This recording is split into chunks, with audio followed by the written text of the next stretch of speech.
Newsletter 7 at 11. I kind of watched some of it out the window. I didn't see it all.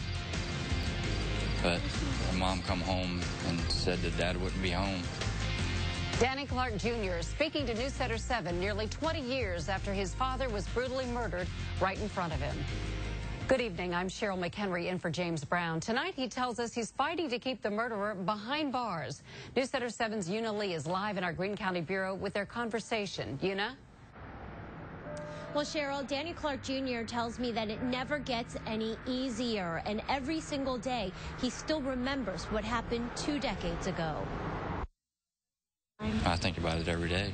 Danny Clark Jr. shows us this photo taken 20-plus years ago. Today, he's a spitting image of Danny Clark Sr. They said I walk like him, talk like him, look like him. He only has what others tell him to go by because his dad was stabbed to death by his neighbor in the Huber Mobile Park in Bath Township. 20 years ago, a man was beating on 2 little girls, and they came to our house for help. And when the man come to get him, my dad confronted him, and he pulled out a knife, and that's when he stabbed and killed him. That convicted murderer is at Madison Correctional Institution, and Mark Ledbetter is up for parole in January.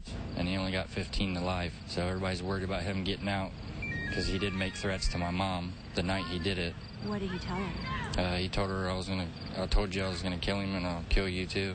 Fearing for his mother's life and his 7 children's, Danny is hoping his dad's killer never gets out. Yeah, we're working on making an appointment with the parole board right now for the family to go in front of him.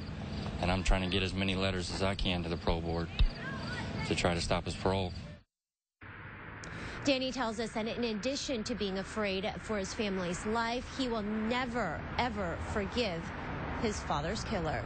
Reporting live in our Greene County Bureau, Yuna Lee, News Center 7. All right, Yuna, thank you. For the second time this week, Republican presidential nominee Mitt Romney is headed to the Miami Valley. Today, Romney and his running mate Paul Ryan spoke to a crowd of supporters in Lancaster, about 30 miles southeast of Columbus. Tomorrow, Romney is slated to speak at the Golden Lamb in Lebanon right around 5:45 p.m. He was just in Sydney on Wednesday. Newsletter 7's Yuna Lee will be in Lebanon for tomorrow's rally. We'll have full coverage tomorrow during a special edition of Newsletter 7 at 7:30.